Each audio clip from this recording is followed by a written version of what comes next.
সুপ্রভাত বন্ধুরা, আজকে করলা ভাজা আর আলু দিয়ে শুরু করলাম আজকের দিনটা। দেখো রান্না বসে দিয়েছি। প্রথমে করলা আলু ভেজে নিচ্ছি, পেঁয়াজ দিয়েছি, ভেজে নিচ্ছি।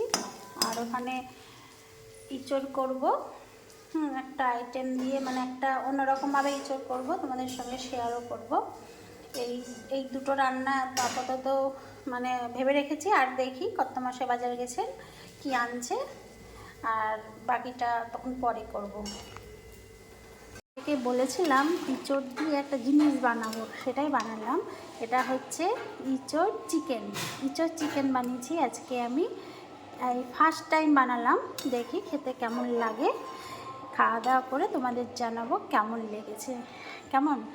আর এটা ফার্স্ট টাইম একটা রেসিপি আমি দেখেছিলাম ইঁচড় চিকেন বানানো, অনেক দিন ধরেই চেষ্টা ছিল যে বানাবো, আজকে সুযোগ পেলাম তাই বানিয়ে দিলাম। তাহলে আমার এই রান্নাটা কেমন লেগেছে অবশ্যই কিন্তু জানিও। সবাইকে জানাই শুভ দুপুর।